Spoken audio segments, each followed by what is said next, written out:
जय हिंद। मैं हूं कर्नल दानवीर और आप देख रहे हैं मेरा यूट्यूब चैनल दानवीर सिंह। एक बहुत अहम घटना हुई है जिसकी चर्चा न्यूज़पेपर्स के अंदर, एटलीस्ट जो मैं लेता हूं इंग्लिश न्यूज़पेपर, उसके अंदर उसकी चर्चा नहीं है। लेकिन इंटरनेट के ऊपर यह खबर आप कई वेब पोर्टल्स पर पाएंगे। लेकिन इसके ऊपर खबर जरूर मिलेगी, लेकिन चर्चा कहीं नहीं हो रही। अब इसकी क्या अहमियत है, ये मैं समझाने की कोशिश करता हूं। ये मेरा खुद का पर्सपेक्टिव है, एनालिसिस है। और इसकी अहमियत इसलिए भी इंपॉर्टेंट हो जाती है क्योंकि अगर आप इसको हिस्टोरिकल बैकग्राउंड में देखेंगे तो आपको उस चीज को समझ में आ जाएगा और मैं बताऊंगा कि वो क्या है हिस्टोरिकल बैकग्राउंड। लेकिन खबर यह है कि कंबोडिया के अंदर आसियान डिफेंस मिनिस्टर्स की मीट हो रही है, जिसके अंदर अमेरिका के secretary of state for defence Lloyd Austin भी मौजूद हैं। साथ के साथ वहां पे अमेरिका के भी डिफेंस मिनिस्टर हैं, न्यूजीलैंड के भी हैं, अमेरिका कह रहा हूं, ऑस्ट्रेलिया के भी हैं, और कई सारे डिफेंस मिनिस्टर्स वहां मीट कर रहे हैं। वन ऑन वन मीटिंग्स हो रही हैं। राजनाथ सिंह की भी मीटिंग ऑस्ट्रेलियन काउंटर पार्ट और न्यूजीलैंड के काउंटर पार्ट के साथ हुई। लेकिन सबसे अहम जो मीटिंग हुई वो हुई लॉयड ऑस्टिन के साथ में। अब वहां पर राजनाथ सिंह ने क्या कहा? राजनाथ सिंह ने उनको एक सुझाव दिए। राजनाथ सिंह ने कहा कि हम कैपेबिलिटी एनहांसमेंट करते हैं, कैपेबिलिटी बिल्ड करते हैं, क्योंकि भारत के अंदर बहुत अच्छी तकनीक मौजूद है, एक्सपर्टीज मौजूद है। जहां तक शिप बिल्डिंग और मेंटेनेंस का सवाल है, एयरक्राफ्ट मेंटेनेंस की बात हो तो वहां भी भारत के अंदर बहुत अच्छी एक्सपर्टीज मौजूद है। और साथ के साथ हम military aviation, artificial intelligence, cyber technology के अंदर भी कैपेबिलिटी को एनहांस कर सकते हैं, कैपेबिलिटी को बिल्ड कर सकते हैं। इसके लिए इस सुझाव के बाद लॉयड ऑस्टिन ने कहा कि ये बहुत अच्छा सुझाव है और मैं इसको वेलकम करता हूं। अब ये बड़ी सिंपल सी चीज है। इसको अगर आप नॉर्मल देखें तो भाई दोनों मुल्कों के बीच में ये कॉपरेशन होगा। हम एयरक्राफ्ट मेंटेनेंस और शिप बिल्डिंग में सहयोग देंगे, वो हमारा देंगे और वाइस वर्सा, और इससे बिजनेस होगा। एकदम फ्रंट पे ये जो समझ में आता है उससे ये है कि दोनों मुल्कों के बीच में डिफेंस के मामले में एक बिजनेस होगा जिसके अंदर एयरक्राफ्ट की मेंटेनेंस और शिप की मेंटेनेंस शामिल है। फिर बात कैपेबिलिटी एनहांसमेंट की बात है, जिसके अंदर आर्टिफिशियल इंटेलिजेंस, साइबर सिक्योरिटी, आपका मिलिट्री एविएशन, ये चीजें भी शामिल हैं। तो ये सारी चीजें कहीं आप कह सकते हैं कि बिजनेस पॉइंट ऑफ व्यू से इंपॉर्टेंट है, आप ये भी कह सकते हैं कि ये टेक्नोलॉजी पॉइंट ऑफ व्यू से भी इंपॉर्टेंट है। लेकिन मैं यहां पर ये पॉइंट आपके सामने रखने नहीं आया हूं कि इससे बिजनेस में कितना फायदा होगा वगैरह वगैरह वगैरह।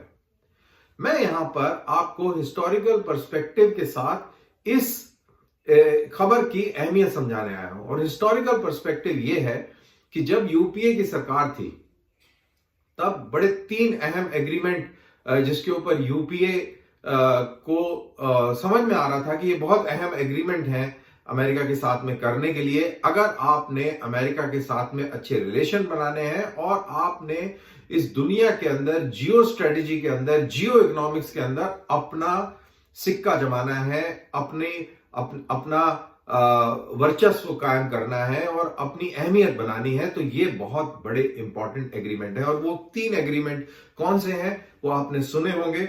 वो तीन एग्रीमेंट हैं: COMCASA, communication compatibility and security agreement, जो 2018 में साइन हुआ। उसके बाद उससे पहले लीमो, LEMOA, logistic exchange memorandum agreement 2016 में साइन हुआ। और जो लेटेस्ट जो एग्रीमेंट साइन हुआ था वो बेका, BECA, यानी basic exchange and cooperation agreement, that is to do with Jio special corporation. तो हम इनके डिटेल में नहीं जाएंगे कि ये एग्रीमेंट क्या है, लेकिन जो इंपॉर्टेंट एग्रीमेंट था LEMOA, that logistic exchange memorandum of agreement. तो ये साइन हुए सारे के सारे एग्रीमेंट जब बीजेपी की सरकार पावर में आ गई, क्योंकि इसकी अहमियत सबको समझ में आ रही थी। लेकिन यूपीए की मजबूरी ये थी कि वो एक कोलेशन गवर्नमेंट चला रहे थे जिसके अंदर लेफ्ट पार्टीज बहुत मेजर हिस्सा थी, और उनके दबाव के चलते कि अमेरिका के साथ में अच्छे रिलेशंस नहीं बनाए जा सकते, नहीं बनाने चाहिए, उनके साथ में करीबी नहीं होनी चाहिए भारत की, उस दबाव के चलते ये इंपॉर्टेंट अहम एग्रीमेंट तकरीबन 8 साल इनमें डिले आई।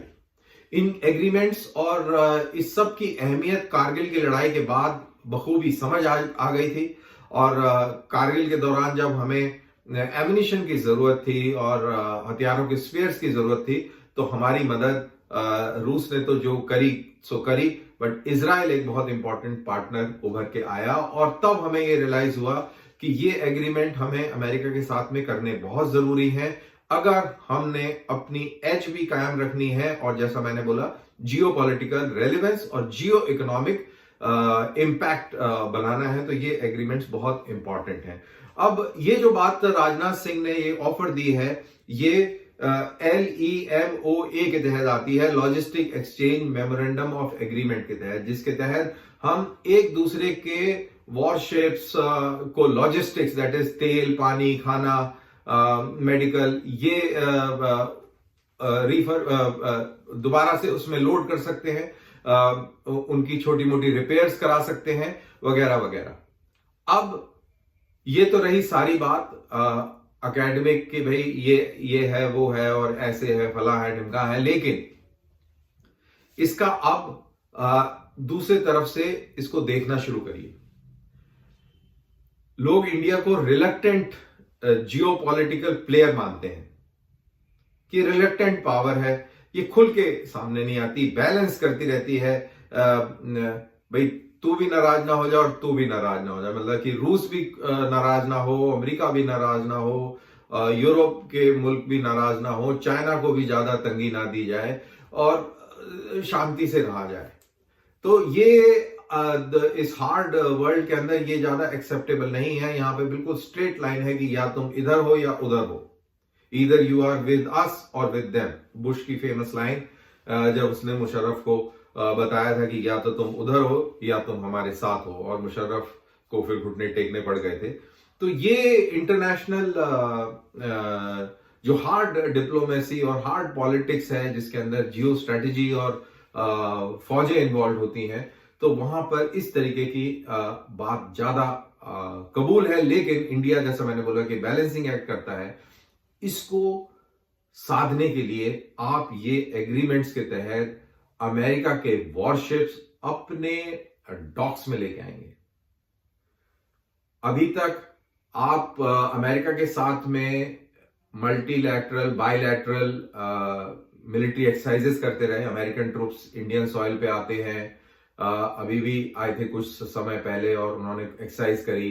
एयरक्राफ्ट भी आते हैं, वो भी एयर एक्सरसाइजेस करते हैं। समुद्र में भी हम यूएस नेवी के साथ में एक्सरसाइजेस करते हैं। लेकिन अब जब हम मेंटेनेंस की बात करेंगे, एयरक्राफ्ट मेंटेनेंस की बात करेंगे, शिप मेंटेनेंस की बात करेंगे, तो तब हम उनकी जो टीम है, मिलिट्री की जो एक्सपर्टीज है, उसको हम बेस करेंगे। हम उनके इंजीनियर, साइंटिस्ट, उनको बेस करेंगे, उनके फौजियों को भी बेस करेंगे, चाहे वो बॉम्बे में हो, चाहे वो विशाखापट्टनम में हो, या कहीं भी हो, या वो नागपुर में एयर मेंटेनेंस की बात हो, तो ये लोग वहां पर स्टेशन रहेंगे। यानी कि फर्स्ट टाइम इंडिया के सरजमीन पर अमेरिकी सैनिक बेस्ड होंगे। अब इसको आप एक मिलिट्री बेस की तरह ना समझें, ऑब्वियसली मिलिट्री बेस नहीं है, लेकिन इसकी जो अहमियत है वो ये है कि अमेरिकन सर्विस पर्सनल अब आपकी सरजमीन पर आ जाएंगे और वो यहां पर रहेंगे और अपने एयरक्राफ्ट मेंटेनेंस और शिप मेंटेनेंस और शिप बिल्डिंग में सहयोग देंगे। अब ये भी बात है कि बिजनेस भी होगा, टेक्नोलॉजी का आदान प्रदान भी होगा, उससे भारत को बहुत फायदा होगा। क्योंकि अगर आपने अमेरिका के शिप्स मेंटेन करने हैं, एयरक्राफ्ट मेंटेन करने हैं, तो आपको अपनी फैसिलिटीज को अपग्रेड करना पड़ेगा, एनहेंस करना पड़ेगा। तो उसके लिए आपको टेक्नोलॉजी चाहिए होगी, और टेक्नोलॉजी जाहिर सी बात है अगर अमेरिका के जहाज वहां रिपेयर होंगे तो टेक्नोलॉजी भी अमेरिका से आएगी। तो मेरा ये मानना है कि जैसे इंडिया धीरे धीरे धीरे धीरे मूव करता है, कभी भी झटकों में डिसीजन नहीं लेता, अचानक से डिसीजन नहीं लेता, तो आप ये मान के चलें कि आज से 10 साल 20 साल के बाद शायद इंडिया और अमेरिका का एक उस तरीके का अलायंस बने जिसकी आधारशिला इस LEMOA के तहत रखी जा रही है और राजनाथ सिंह ने ये प्रपोजल दिया है। मैं ये नहीं कह रहा कि आगे आने वाले टाइम में यहां पर बड़े बड़े मिलिट्री बेसिस बन जाएंगे अमेरिका के, लेकिन इस सुझाव से आप एक hybrid kind of military alliance जो है, जो ग्राउंड पर नजर आएगी, जिसमें आप बेसिस तो नहीं कह सकते लेकिन एसेट्स जरूर कह सकते हैं, अमेरिकन एसेट्स जो कि परमानेंटली स्टेशन्ड होंगे, किसी ना किसी रूप में आपके पास मौजूद होंगे। ये बहुत इंपॉर्टेंट पॉइंट है इस चीज का। और दूसरी चीज जो मेरे को बड़ी इंटरेस्टिंग लगी इसी सुझाव में जो राजनाथ सिंह ने लॉयड ऑस्टिन को दिए कि हम कैपेबिलिटी बिल्डिंग करना चाहते हैं अमेरिका के साथ, जिसके अंदर मिलिट्री एविएशन, आर्टिफिशियल इंटेलिजेंस और साइबर टेक्नोलॉजी शामिल है। तो अगर हम बात सिर्फ मिलिट्री एविएशन की बात करें जिसमें कैपेबिलिटी बिल्डिंग, अब कैपेबिलिटी बिल्डिंग मिलिट्री एविएशन में क्या कैपेबिलिटी बिल्डिंग करते हैं आप? कैपेबिलिटी बिल्डिंग का मतलब है कि आप जहाज बनाने की सलाहियत पैदा करें, तभी तो आपकी कैपेबिलिटी एनहांस होगी, आपकी भी होगी और अमेरिका को भी उसका फायदा होगा। तो कहीं ऐसा तो नहीं कि ये हम उधर को हिंट कर रहे हैं कि जैसा हमने इस साल, पूरे साल में ये कई सारी खबरें सुनी कि इंडिया 150 के करीब फाइटर एयरक्राफ्ट खरीदना चाह रहा है, हमारी फाइटर स्क्वाड्रन्स बहुत कम हो गई हैं, और उधर अमेरिका ने इंडिया को एक बहुत पहले प्रपोजल दिया था कि F-16 का एक पैकेज्ड एक मॉडल है, उसका नाम मेरे दिमाग से उतर रहा है, पैकेज मॉडल है, वो हम इंडिया को देंगे और इंडिया में ही पूरी की पूरी सप्लाई लाइन टेक्सास से शिफ्ट करके और उसको इंडिया में ही मैन्युफैक्चर करने का एक उन्होंने प्रपोजल दिया था। तो क्या ये हम कह सकते हैं या अंदाजा या कयास लगा सकते हैं कि इंडिया आने वाले समय में अमेरिका के जहाज खरीदने जा रहा है और उसकी एक असेंबली लाइन इंडिया में स्टैब्लिश होगी? क्योंकि अभी गुजरात के अंदर हम C-90 नाम के transport, medium lift transport aircrafts की मैन्युफैक्चरिंग की इनॉग्रेशन करी है, स्पेनिश मूल का ये एयरक्राफ्ट। तो ये सारी चीजें हैं, इसीलिए ये न्यूज बहुत इंटरेस्टिंग है और इस न्यूज के ऊपर और डिस्कशन होना चाहिए। आपका कोई इस पे सुझाव हो या आप किसी और तरीके से इसको देखते हैं तो प्लीज शेयर कीजिए, क्योंकि हम भी आप ही लोगों के साथ में डिस्कस करते हैं तो हम भी बहुत कुछ सीखते हैं और हमारे सोच के अंदर भी एक एनरिचमेंट आती है। तो उसकी उम्मीद करते हैं कि आप भी इस डायलॉग में हिस्सा लेंगे और मैं आपके कमेंट बॉक्स को बड़े ध्यान से पढ़ूंगा, सो दैट आई अंडरस्टैंड कि आप लोगों का इस पर क्या विचार है। बहरहाल ये थोड़ा वीडियो लंबा हो गया, लेकिन चलिए, बहुत बहुत शुक्रिया कि आपने अंत तक मेरा ये वीडियो देखा। प्लीज इसको लाइक और शेयर और मित्रों से कहिए कि मेरे चैनल को सब्सक्राइब भी करें। इजाजत, जय हिंद।